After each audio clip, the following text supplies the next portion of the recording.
Hello, and welcome to the next episode of the Powerless Podcast. In this episode, I talked to Jake Olexyn, who is the vocalist, lyricist, and one of the songwriters in the band The Burden out of Western Canada. We talk about their latest record, Terminal, which came out in April of this year. Kind of do a little bit of a deep dive on the songwriting process, what the recording process was like, signing to a label for the first time for their music, and how Jake approaches writing lyrics and everything in between. We also get into what got Jake into this kind of music, where he started writing his own music and how the band got together and all those kinds of things. Just kind of doing a deep dive on the band. So I really appreciate that Jake came on. It was a really great conversation, and I really hope you all enjoy it. Just as a reminder, you can always get in touch with me at thepowerlesspod@gmail.com, thepowerlesspod on all socials. I'd like to hear from people. I've gotten into contact with a lot of new bands recently through those avenues that we're going to do some episodes with, which is really cool. So just make sure to hit me up there. Make sure to follow The Burden on all socials. Those will be in the notes as well, but I believe it's just at The Burden. But I'll correct that in the video if it's not the case. And last thing, as I've been talking about in the last several episodes, make sure to go to ceasefiretoday.com. Make sure to contact your representatives, your congresspeople, your MPs, your governors, presidential offices, whatever the case may be, whatever country you're in, to contact them to pressure them for a ceasefire in the Israel-Hamas conflict right now, where the latest numbers we can get now that the healthcare ministry has kind of been bombarded and doesn't have the resources it had at one time is over 15,000 civilians dead. And millions displaced. North Gaza is turned into literally an uninhabitable wasteland for the most part. So make sure to contact your representatives through ceasefiretoday.com. You can call them, email them through that. There's really quick avenues that take less than a minute to do that. Last week, Mac, Good Politic Guy, and I talked a little bit about how you can apply pressure and what pressure looks like from the public on this issue. There will be a few other episodes from some journalists and political commentators coming forward about this topic as well. But I just wanted to make sure to plug that at every episode to make sure that you can go there and contact people in a really quick and succinct way to still make sure your voice is heard and to apply pressure to stop ethnic cleansing, genocidal campaign, and violence on Palestinians in Gaza and also in the West Bank right now as well.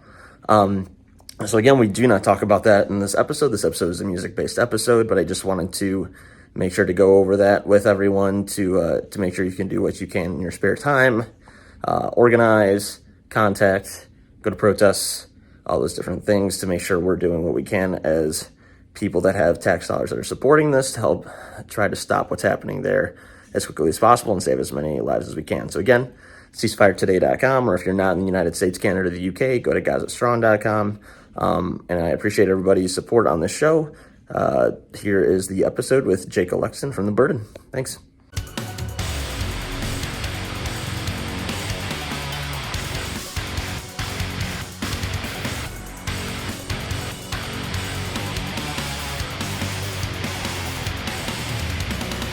All right, I'm here with Jake Olexyn from The Burden. How are you doing today, man? Great. It's a great day, man.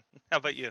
Pretty good. Thanks for asking. I'm glad we got to do this after a couple of reschedules. It's like a year at this point we've been planning on it. Yeah. Yeah, I think that when I went through the calendar to resend you the updated event, I think it said June was the latest one. I was like, God damn, it was that long ago the last time I tried to do this. So yeah. I appreciate your patience with all that. Oh no, dude. Thank you. But I'm happy to have you on. One, because just somebody that I've talked to through internet discourses throughout the years, but also because this latest record your band put out, Terminal, in 2023, April 14th, which is actually my birthday when it came out. Oh, happy birthday! Yeah, it was a good little gift, right? But I was, since that came out, especially, or even since the first single came out, I've really wanted to have you on because I think the record's fantastic. I think it's bringing a lot to the table that a lot of people from like the emo post-hardcore scene are probably really missing of that kind of sound. We'll probably get into that. Some of the major influences you have, those bands don't even necessarily all in all sound like the, sort of classic I don't mean classic as in you sound like a band from the mid 2000s, but like classic. That's our post-hardcore goal, sound. was to sound like a band from the mid 2000s. So yeah, don't worry. yeah. And it really brings that flair to it in a lot of ways. So what I thought we would do today is usually I start off with people where they first started in music, but what I'd want to do first is kind of do a deep dive on this record that was put out in April. Talk about the songwriting process. Obviously it's your first record with being signed to a record label, all those different kinds of things. And then we can get into your journey in music and all that good stuff. But yeah, I wanted to get first into the record.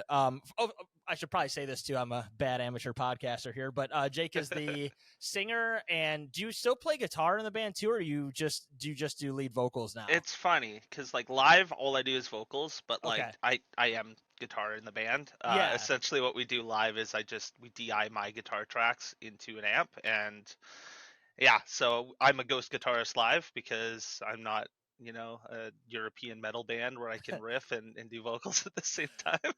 Yeah. Well, I mean, I was yeah. going to say the parts are pretty intricate to be screaming your head off and belting out those melodies, so that totally makes sense. Yeah.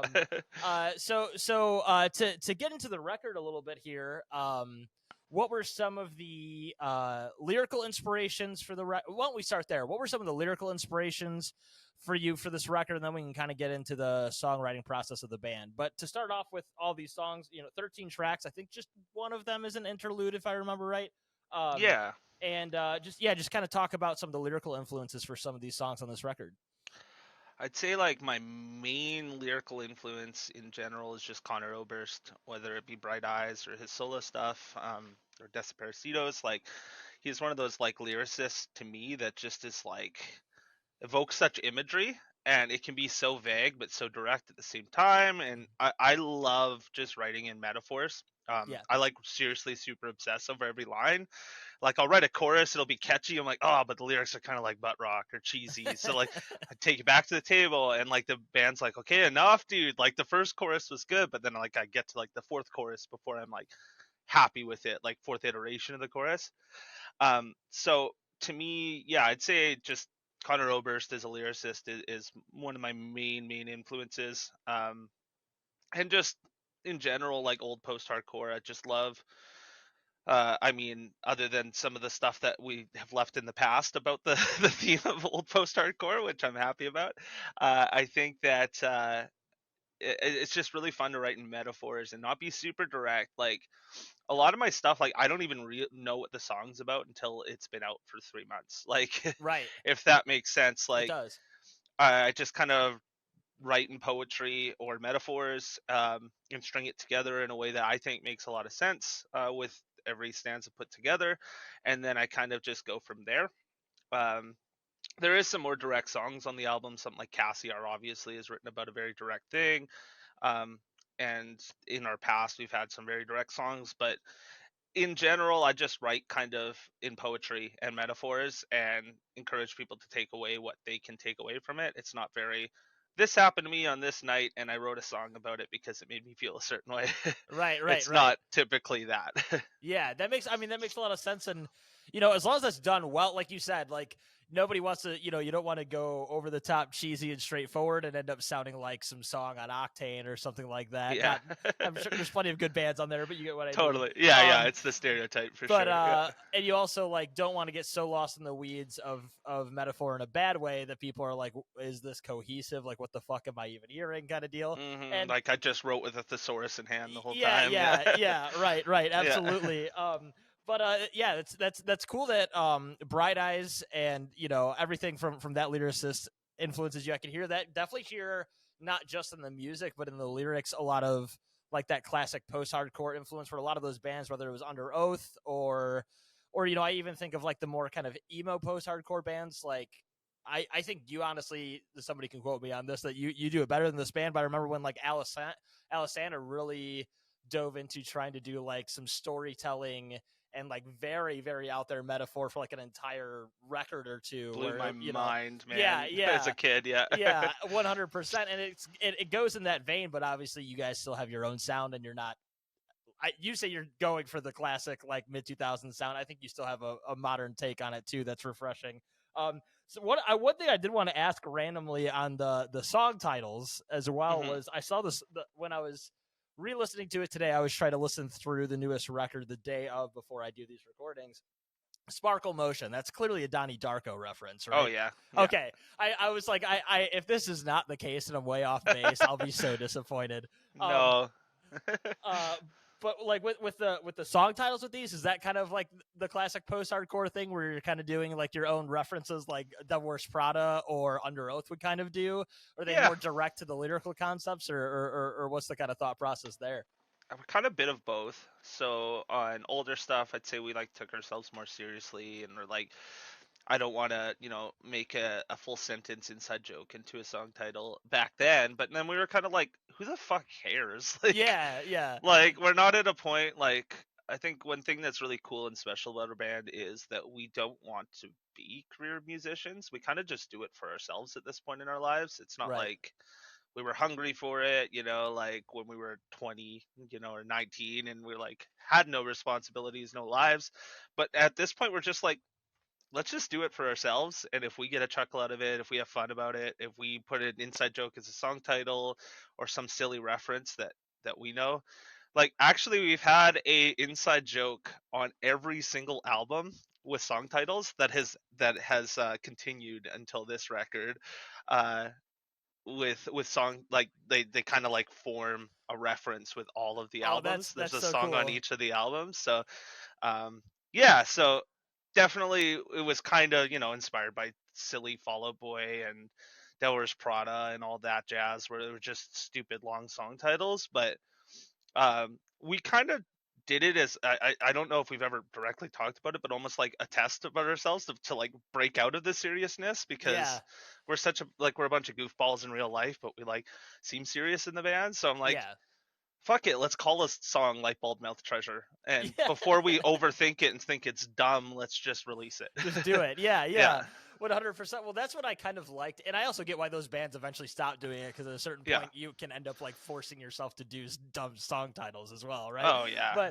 But I always loved that, because it the genre, when you get into post-hardcore or metalcore, some bands, even like really, really fantastic bands, sometimes it's so serious and so brooding that like I think at a certain point it can just like take away like the authenticity of it. Does that make sense? Where like people just feel so like it's like a band has like one note, and the note is like serious and downtrodden, and everything's all in black, and you know what I mean? And I'm like, you're not like that as a person.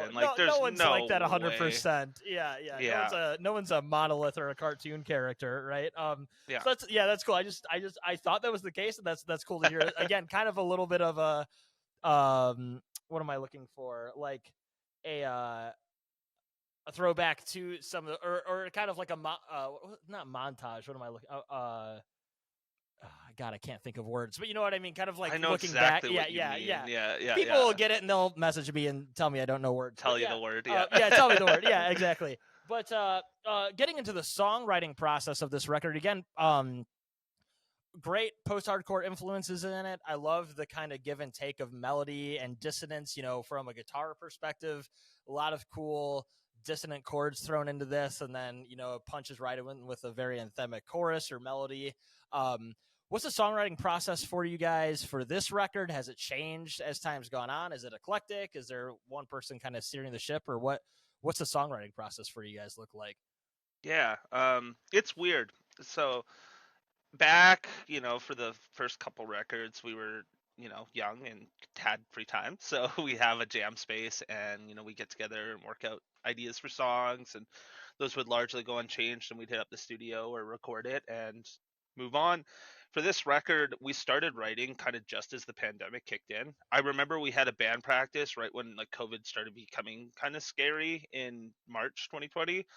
We wrote our first song for the record at that band practice, and then literally we couldn't practice in a room together for like months. So we had to adapt pretty quick, but honestly, like I'm really grateful in an odd way that happened, because it just really allowed us to pick up a lot of skills that we wouldn't have if it hadn't done that. So like, especially now that we're at a point of our lives where, I mean, I just had a kid, Rob, our guitarist, has a kid. We're just kind of, we're adults with mortgages at this point in our lives. So it's like, So we know that we can always make the band work in a virtual setting, no matter where like life kind of steers us, which is nice. So with this record, Devin would send me like MIDI drum ideas for a good chunk of the record, which I really loved because it challenged me. It wouldn't be like I write a riff and Devin writes drums to it, or we workshop on how that works. He would just send me just weird drums. Like one that comes to mind is like Lightbulb Melt Treasure, to bring that song back up. It's kind of a really odd timing drum beat at the start of it. Mm-hmm. And it's like not something that I could just write a straightforward part to, but I tried to challenge myself with those kind of things to be like, instead of me adjusting how his part is, let me just write something he wouldn't even imagine would go over this part, and try to Right. work out the timing. So I thought it, like, from a creativity standpoint, it was really cool to start writing this way, because I wrote stuff that I would never write if we were sitting in a room together and coming up with ideas. Um, so that's by large how the record came together. Is Devin and I would kind of workshop. He'd send me drums, and I just kind of take 5 different drum ideas of his, because I'd be like, oh, this is a good beat for a chorus. This is a really cool bridge. And then we'd fill in the gaps from there. He'd come over and we would just be like, or honestly, sometimes I did remote control on my desktop, and we'd FaceTime, and he would write the drums on my computer Oh, while sick. FaceTiming. And I'll be like, hey, I had this idea for the bridge to maybe do something like this. And he'd be like, okay, cool, let me workshop it. And then I'd do the guitar, and then we'd see how it sits. So that was a lot of the songwriting process. We still had the odd get together, whether it just be at my house where we would like work on songs as a band together. But a lot of it was Devin and I kind of just coming up with ideas, and then the band refining them from there, being like, hey, this bridge goes on too long, or let's try to change the melody here. Um, but that was also like, there was a lot of self doubt with that, where Yeah. when you write in a room, and you're a musician, so I know you get it, but like you kind of have ideas for songs, especially where they sit on an album. You're like we used to be like, okay, we'll hold this note, and then we'll feedback, and it'll build into the next song, and you just had you wrote a record, right? Mm-hmm. Where with this one, it felt like we just wrote a lot of songs, and I'm like, is this cohesive? Is this gonna like fit as a body of work? And now I'm like really proud of how it turned out. But like there was times where I'm like, maybe Sinking Feeling was like way better than this, and like, there's so much self doubt when you like create art. Um, and yeah, and so like that, as opposed to our last records, was just, it was complete 180 on how we did things. Yeah, no kidding. Yeah, but yeah, I'm pretty stoked on how it turned out.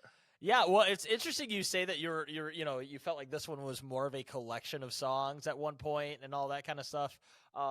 Because when, again, especially when I was sitting there more like taking notes and listening through most recently, I thought it was extremely cohesive. Especially the little blend. I forget. I think it's Sparkle Motion going into Lightbulb, where there's a little bit of like this, almost like vocodery. That singing weird thing, yeah, Yeah.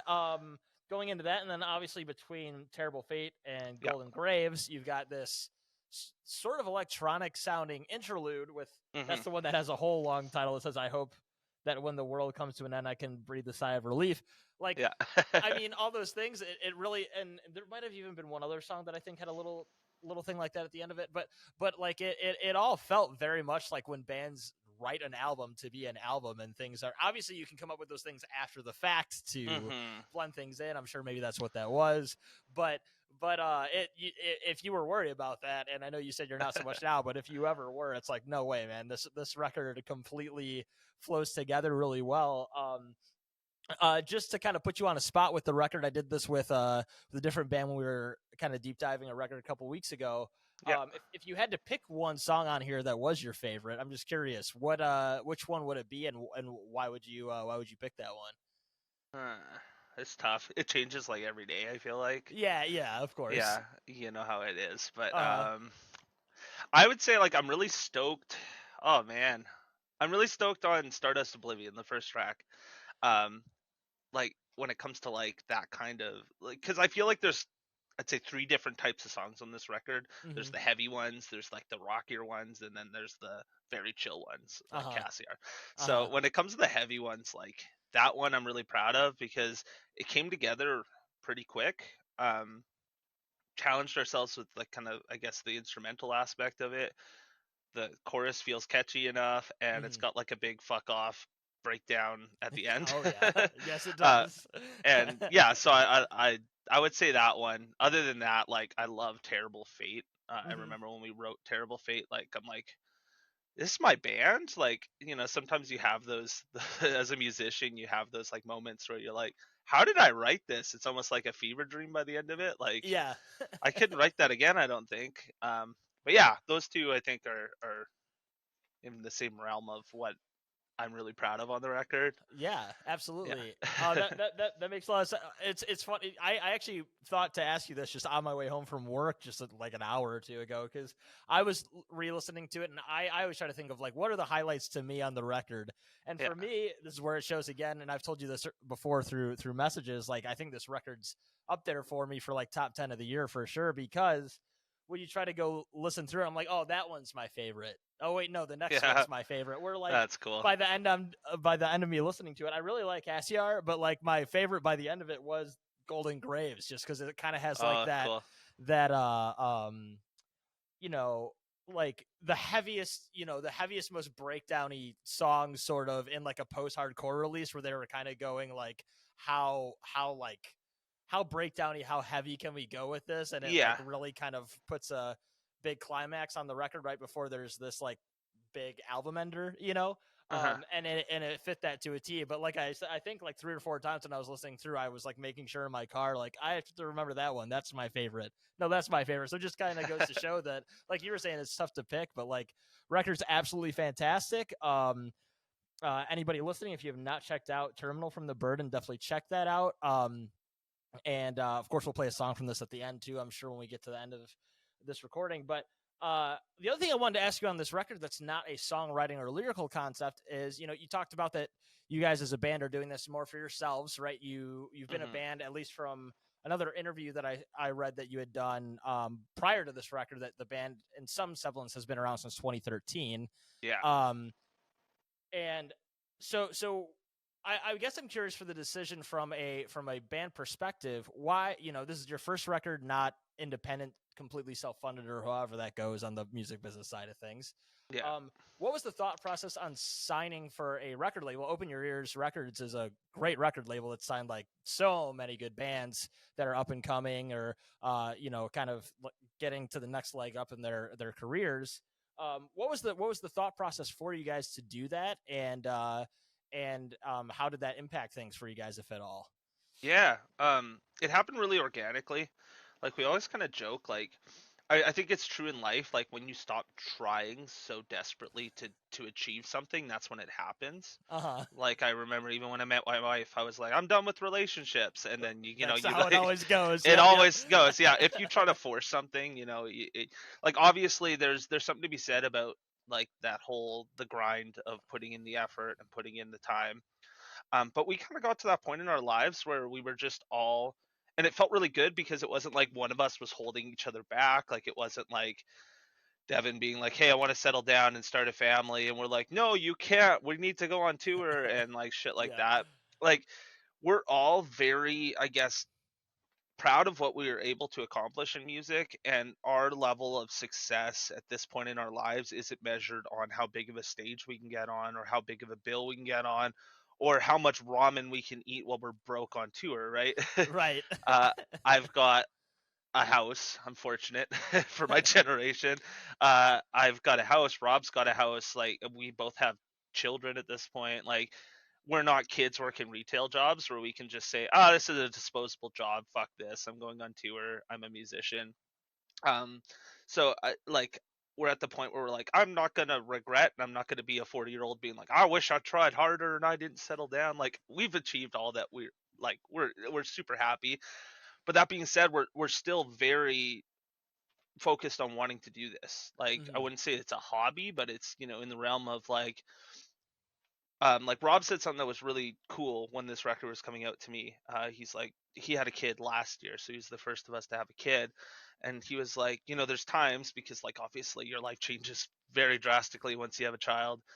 But he said, there's times where I was like, man, being in a band's a lot of work.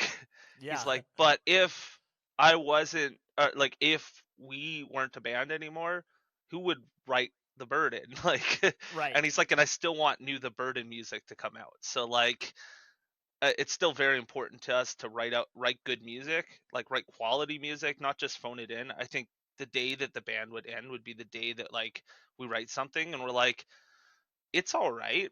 Like, I think we're Mhm. very passionate about putting out quality stuff and not just putting out songs for the sake of it. So when it came to doing this record, we were going to do an EP originally. So it's funny you mentioned Golden Graves because that was supposed to be the last song on the EP. Oh yeah. Yeah, we had 4 songs and the middle Ad Meliora, kind of the interlude, um, and that was supposed to form an EP. Uh, and then through some like mutual friends, we got in contact with Open Your Ears. I mean, obviously, I've kept in contact with that label for a bit, just as like mutual friends with the label, but Mhm. a great supporter and friend of ours, his name's Wayne. I'm gonna give him a shout out. He hit up Neil from Open Your Ears and was like, "So when the fuck are you signing the Burden?" And Neil's like, "I don't really have an excuse why we shouldn't." So we kind of just hopped on calls. We were very serious and like, "I'm sorry guys, like we're not a touring band, but we are not going to skimp out on the content we make. Like, we're gonna put out a good record for you if we can, and but just very, we're not at that point in our lives where we're gonna live on the road.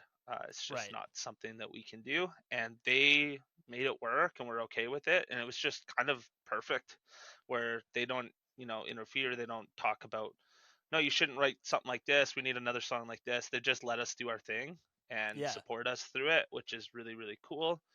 And so we got to the point where we were talking to them, and they were like, "Yeah, but we want to do like an album." And we're like, "Shit." Well, we should get recording because we already had like those 4 songs mostly recorded. Like, I Mhm. recorded all the guitar, I had vocals recorded, like we had them like done, and we were just gonna send them in. But the label funding the record made it a lot more flexible. We hadn't gone into a studio and recorded since our first record, Modern Disease. So the process with all the stuff through since Modern Disease is we would record it ourselves and send it to Jordan Chase, our producer. We had some like in-person writing sessions or pre-pro sessions here and there, but like we didn't record with him, and he would mix and master it.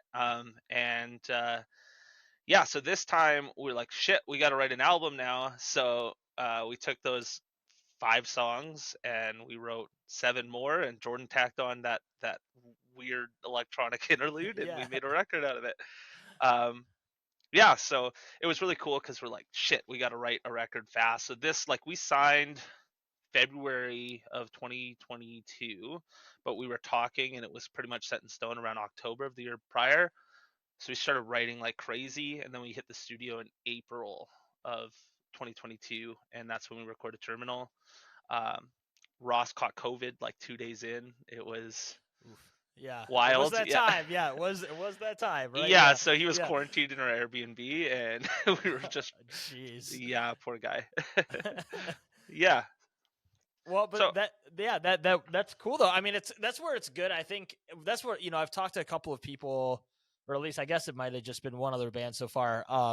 That's from that label, and they've said a similar thing. It was Guardrail, where it was just like, yeah, I got nothing. Sometimes you talk to people that have signed to record labels over the years, and especially now with how modernized and streaming and everything else, that people can do things really at home DIY if they want to. mhm. Some people have had some negative things to say about a record label that they're signed to or whatever else, but like ones like this I think are a really cool encapsulation of like what can go good for a band at your guys' level or another band that they've signed. They've got a pretty good catalog of bands where like, I don't know, it just seems like they're just, it's just somebody helping out with a boost, right? Where instead of having to do it so DIY, you can go work a little bit more involved with the producer or whatever else and spend a little more time in the songs. And so that's absolutely fantastic. That's great to hear that it's a good experience. That's awesome. So going from that, and I was going to ask about the production side, but you already answered that question. So going from that and taking a step back, obviously, as I said, at least from some interview I found, I think from like 2020 or something, I know that the Long band time. started in 2013, but Mhm. I'm sure we could go even farther back for you. I'm sure that music didn't start at that point for you.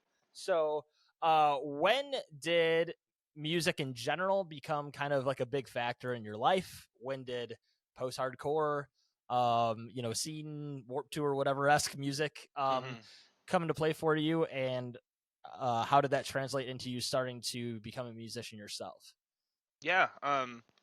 I honestly think that I've always been interested in music. There's like traits as a child that people just are always like, yeah, you're gonna do that. Right. So even before I picked up an instrument, like I think that like my family just kind of knew that I was into music. I would like, sing along with the radio when I was like 3, Yeah. 4 years old, and I remember, bless my parents, like I don't know how they put up with it because I would hate me as a kid, but like I would have, like I'd say that my first big bands were like Good Charlotte, My Chemical Romance, and like Billy Talent. And I would like have a Discman sit in the back of the car when we'd be on road trips and blast it in my ears and just sing along at like the top of my lungs onto all the songs.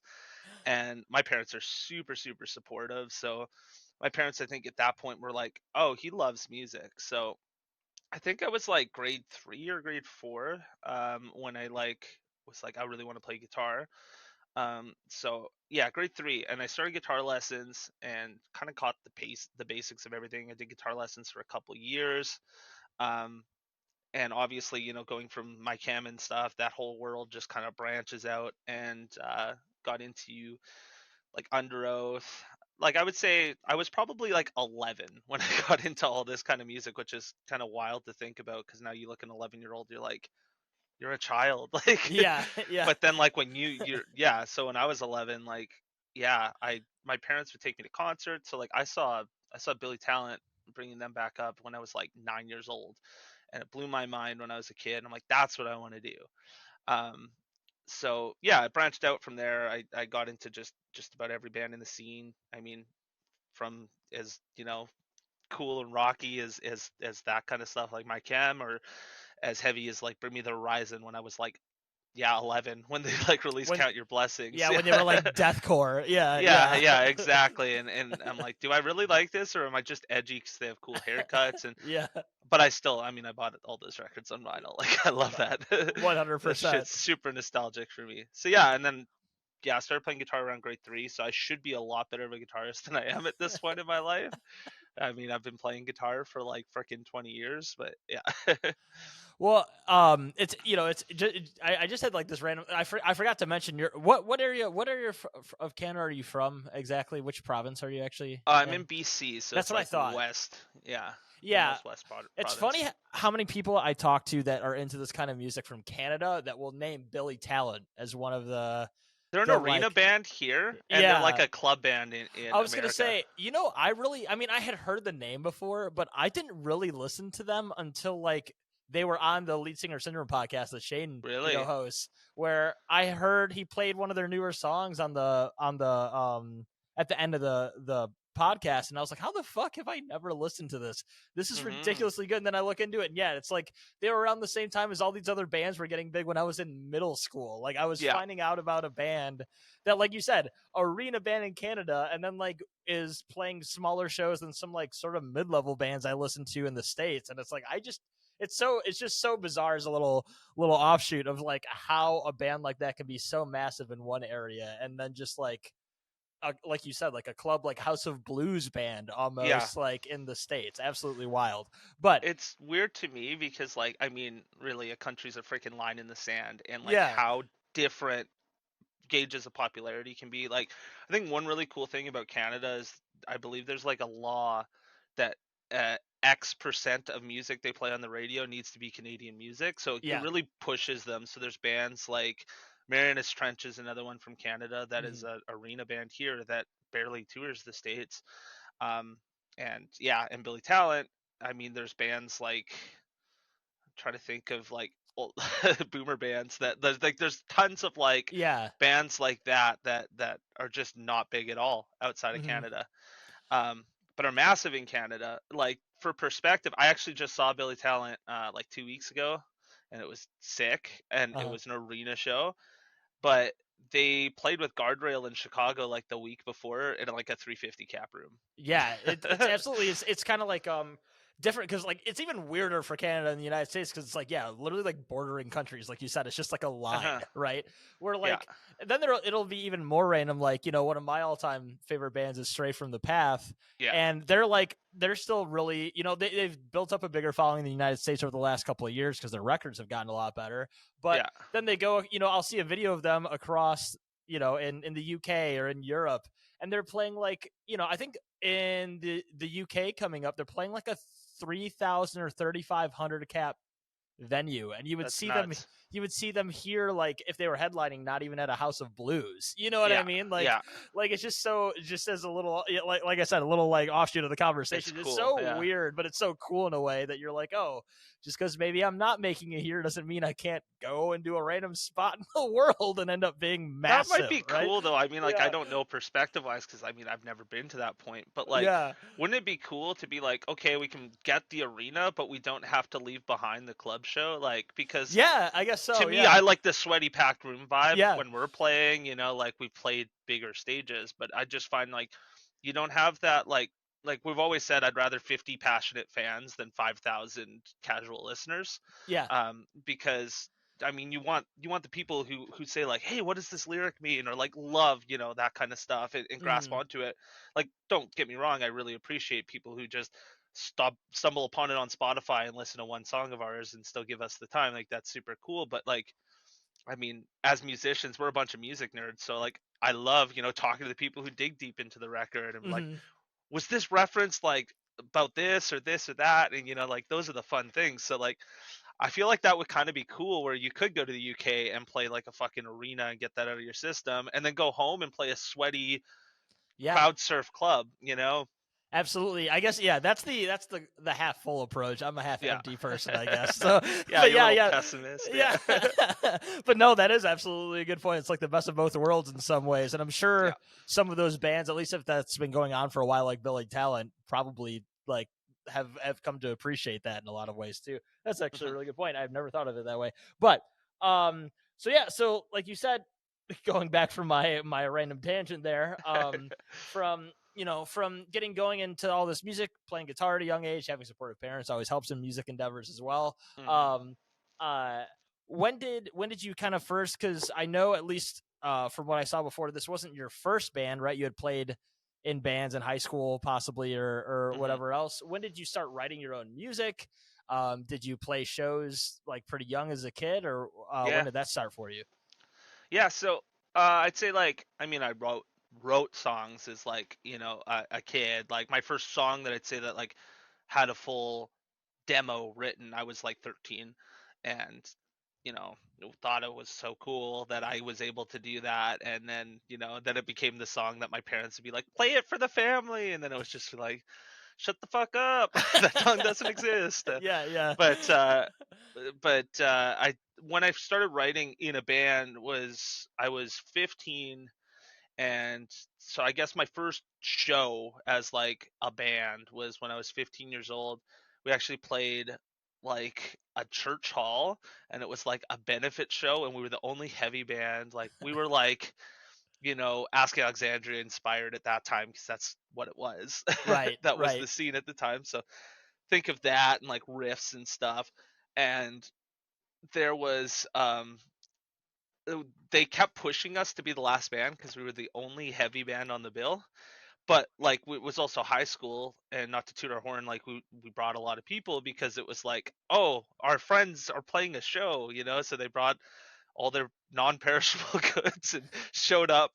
And they didn't want us to play, essentially. And then they were like, yeah, you only got 15 minutes. We're like, are you fucking kidding me? Like, you told us to be ready, whatever. So we just kept playing, and we got kicked off the stage by a nun. So that was my first That's show amazing. First show ever. getting kicked off the stage by a nun. That is Yeah. classic. That is amazing.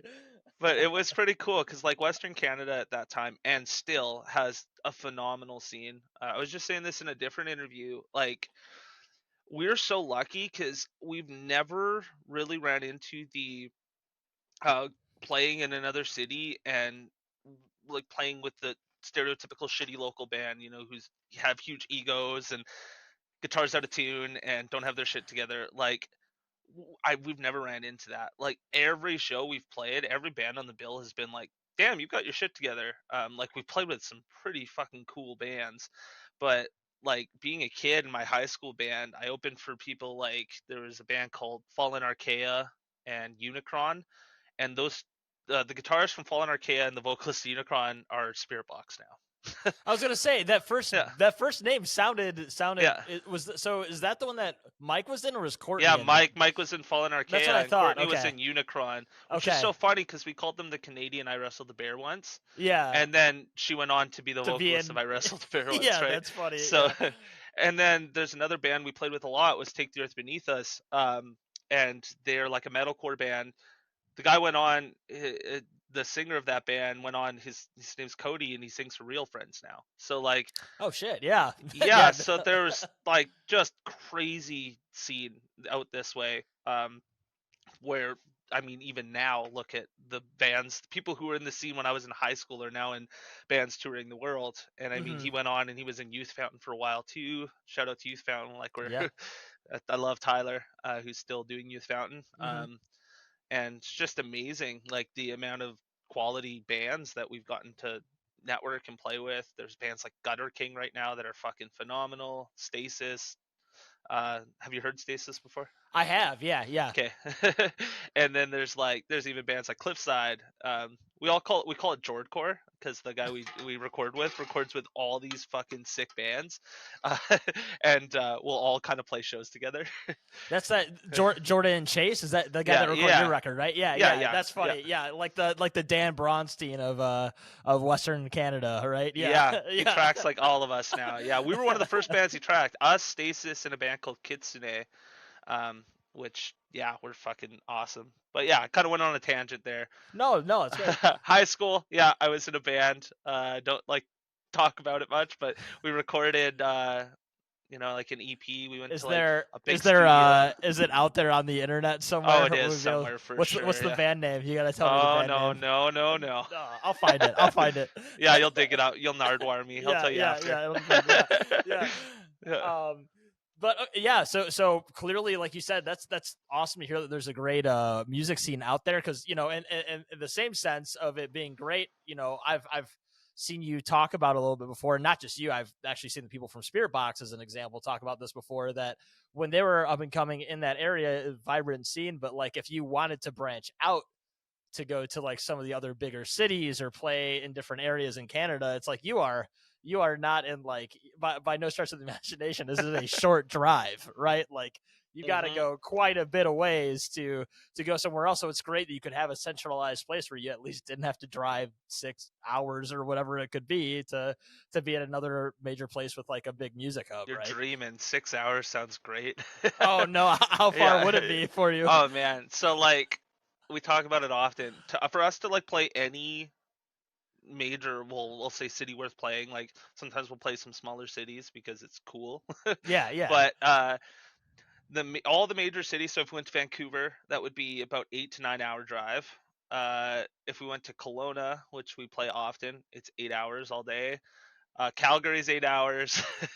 Edmonton's 8 hours. So like we're kind of 8 hours either way. Like sometimes when you get to that city, at least then the next drive to another major city isn't that bad. But that's why I always laugh when like you privileged people in America are like, you're not playing the venue that's downstairs from my fucking apartment. How dare no you? kidding. Like this is ridiculous, so like to be fair, like I don't say that very much because I live pretty close to Chicago and Milwaukee, so like, to your point, but like I'll see somebody say that and then you'll realize that like it's a 2.5 hour drive to the show, like you either go or you don't. Like I've driven to Seattle and home the next day pretty much to see like Under Oath and Bring Me the Horizon. I drove to Calgary and back next day for both, like I saw Brand New like that, and I saw a Silverstein that way too. So like it was often. I don't know if I could do that now. I'm too fucking old and tired. I hear that. But often we would be like, let's go to Vancouver and go see a show and just come home the next day, and it would be literally like 20 hours of driving in 2 days. Yeah, we're a bunch of privileged fucks here. I have to keep that in mind whenever I want no to shit. complain. Well, we Yeah. don't get the concerts as much as you guys do. Like Toronto gets concerts all the time, Right. but that's so far east, right? So like, Mhm. yeah, they get shows all the time, but like, there's times where like Edmonton and Calgary are 3 hours apart, and like I said, it's about 8 hours to drive to one of them. So if bands would play Edmonton and Calgary, I'd just go to both shows because it's like, just an extra 3 hour drive, and it's the same amount of drive home. So Yeah, and you don't know when let's you're gonna see fucking him do it. next, right? Yeah, Yeah, so yeah, I one saw hundred like Take percent. Back Sunday in the Used that way. I saw like Mayday Parade that way. Why not? Yeah, yeah. Well, yeah, I will remember to shut my mouth if I'm ever annoyed that music is not close to me, Check your privilege, dude. because it is. Yeah, check my privilege. There we go. Um, but but again, like cool then though. With all that being said, that the scene was and is vibrant with you guys, because then you can have a good community for music and live music and everything else. Where if you feel a little more secluded in a lot of ways, then you don't have to do that 8-hour drive to play a show at least every time, right? So Yeah. that's absolutely fantastic. So going from, I might have already brought this up, but I have the short term memory of a squirrel, I think. But Same here. but going from that to getting to the Burden, because I know the Burden was kind of your band, essentially like right out of high school, right, or post high school, right? How did that get started for you guys, and what was it like in the early years with the first record when you first got together? Yeah. So the Burden kind of started as an offshoot from our high school group, with some of the same members, uh, and then just over time, it kind of, we settled into where we're at now. So Devin was in my high school band with me, our drummer. And actually, it's really funny. Rob, our guitarist, there was a time like being, high school, I quit that band for a girlfriend at the time because she was like, "No, you got to spend time with me. You know how it is." Yep, And uh, Rob was my replacement in the band, that's and funny. like so we're supposed to hate each other probably. He quit that band, I rejoined that band because high school, Yep. and and then he ended up being the best man at my wedding. So it's just That's really like funny. Yeah. fucking so funny. But so yeah, like um, Ross, our bassist, actually played shows with us when in his band when we were in our high school band.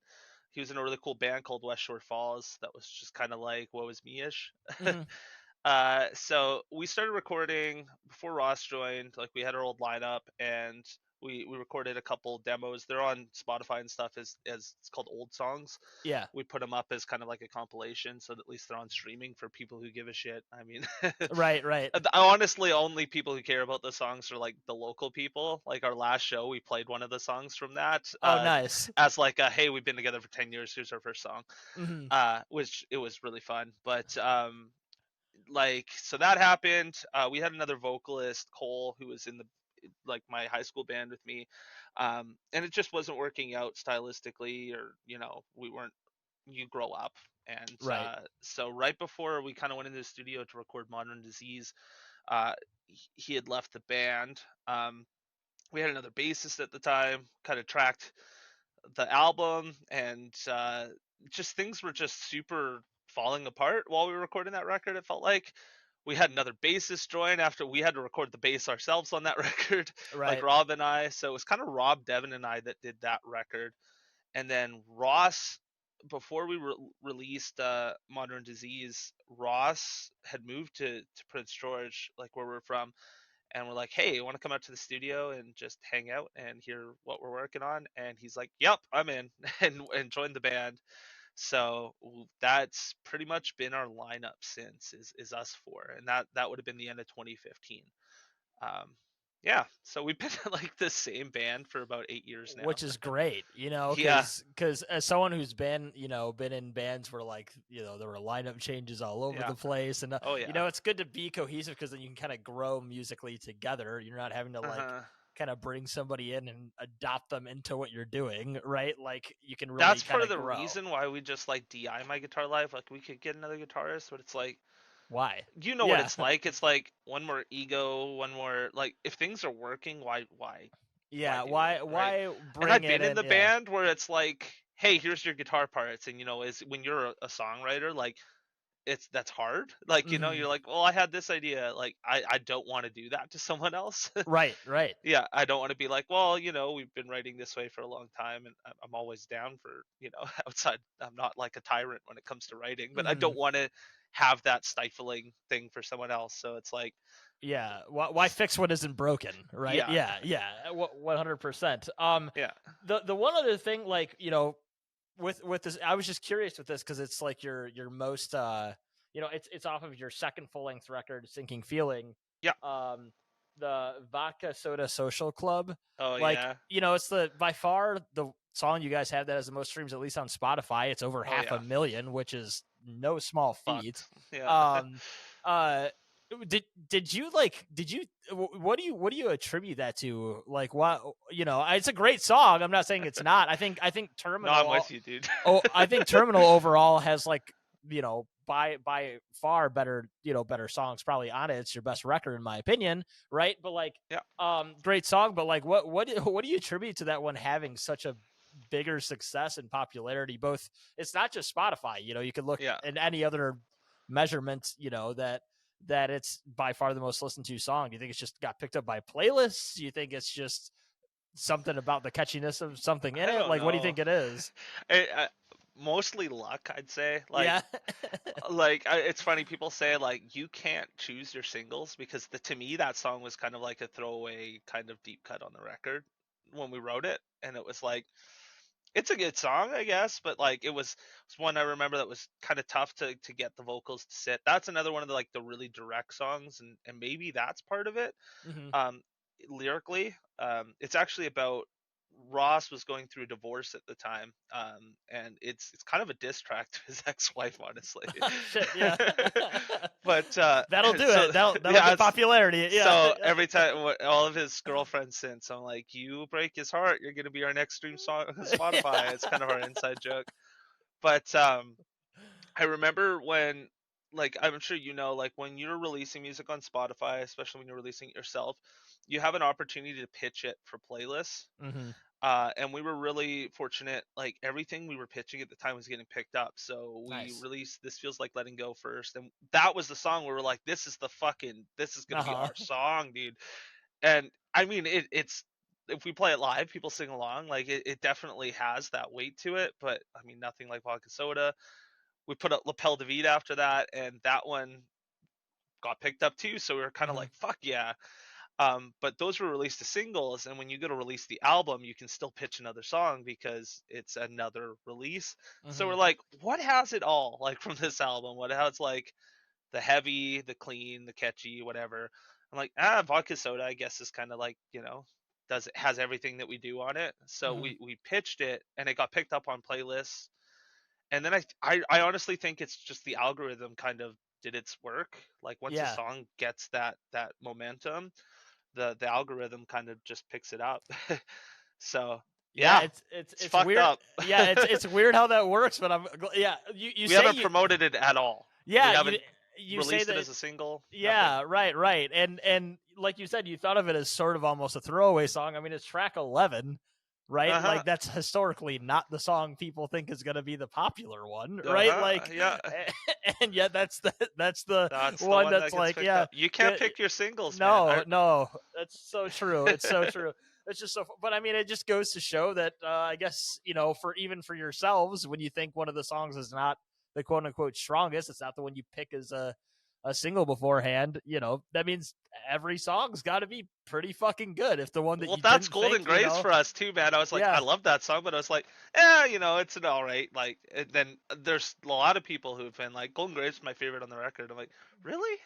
yeah, So that yeah. means I we mean, have to you just play it heard me live? say it. Yeah, Shit. yeah. Yeah. Yeah. So yeah, that's great though. And it's just kind of a testament that, again, both working with the same people for 8 years, you know, being pretty lock in step with how you guys write music, how you put things out, producing with the same person, all those kinds of things that can really just help to just make a solid body of work that really any song from the record could get picked up, right? So that's cool. I just thought it was kind of funny because I thought that because with your band in the past, and like with a lot of bands now with how Spotify is, I'll just kind Yeah. of like throw it on shuffle, or I'll put it all in a playlist and Yeah. listen to it. And sometimes you're not listening through the whole. I'm trying to get better about that because records I think sound better when you listen one front to back. But like I Yeah. didn't realize until just the other day after we had decided, we had set this date that like that was track 11. I had figured yeah. it had been like a It was just gonna pre-release be an single, early and one. Yeah. so that's even funnier. But kudos for you guys for having that one continue to get a high numbers on that. That's great. It's fucked up, but yeah. Thanks. Yeah, no problem. So last couple of things here, and I appreciate your time on this. I there's one question I ask people at the very end of all the podcasts that you'll maybe hate, you'll maybe enjoy, whatever. And then I'll just have you kind of plug what's going on in the future with the band, if anything, if you've got shows coming up where people can find you and all that kind of stuff. So, I'll put you on the spot here in case you haven't ever listened and you don't know. Every episode I ask bands, say you're not in this band or you have to get all new members, which would be a tragedy for this band with what we just talked about. I quit. If you could add any musicians to your band, living or dead, just, shoot for the moon on this, who would you take as your dream band lineup? Oh, man. Well, I mean, no surprise, Aaron Gillespie on drums. Yeah, that's a kind of a no-brainer, especially for the kind of music you're talking about. Yeah. Now, he'll do harmonies. Fuck that. You still get to sing. It's fine. Thanks, dude. What's the guitar? Let me think. Cody Bottolato of Blood Brothers. Okay. I think Great his band. guitar is fucking wild and very unique. Maybe Frank Iero on other guitar, because he inspires my guitar writing all the fucking time. Yeah. I really like trying to think for bass. Who would be a solid bassist?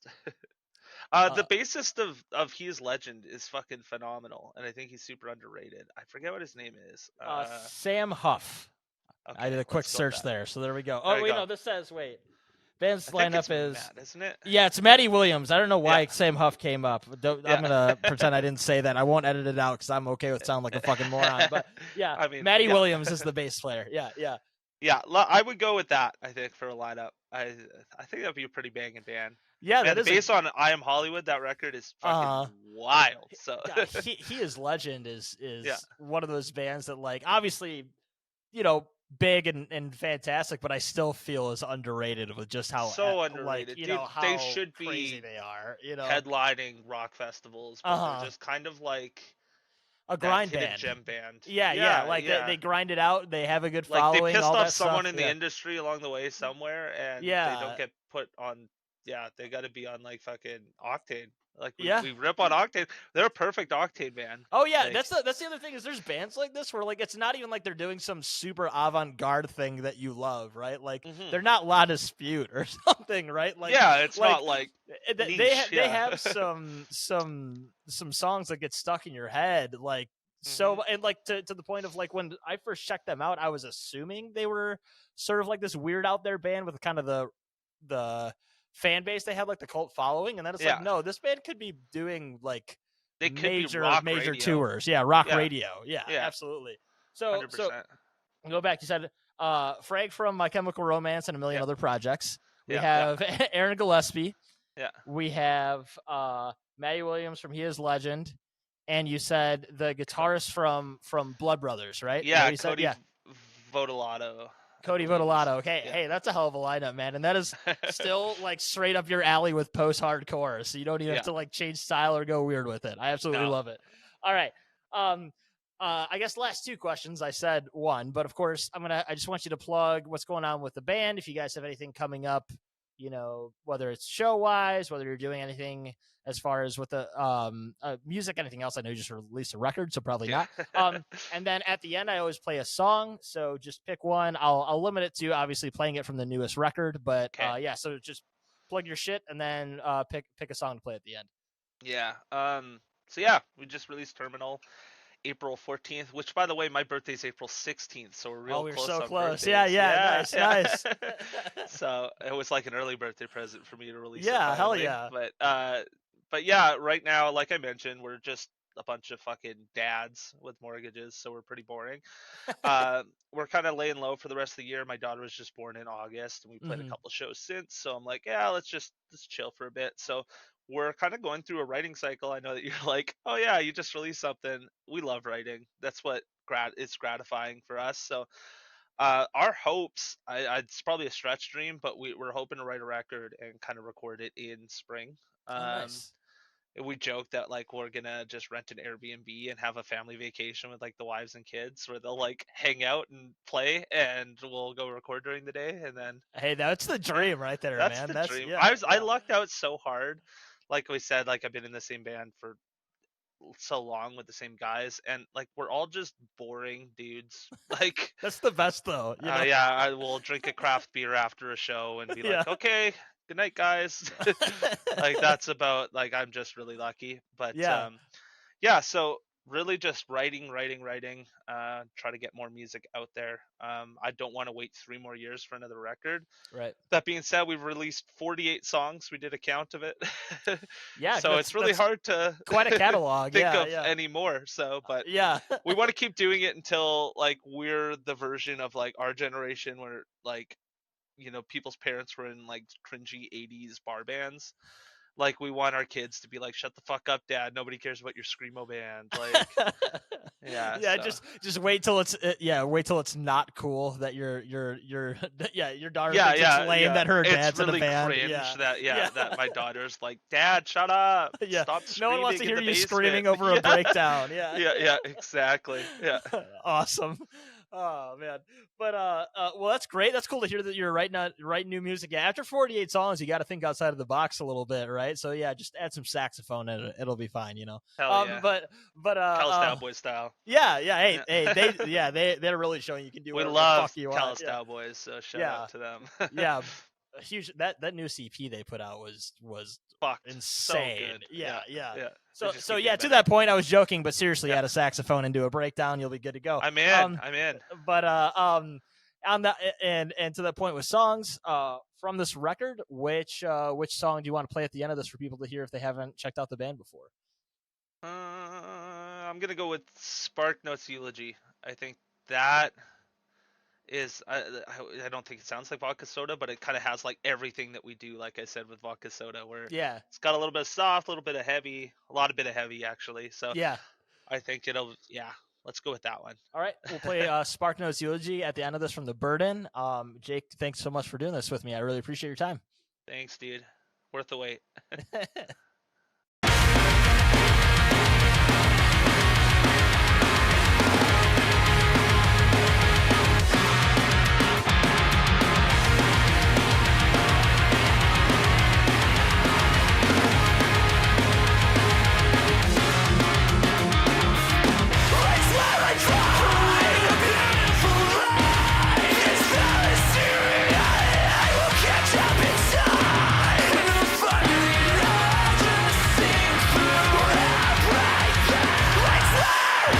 Just accept the devil.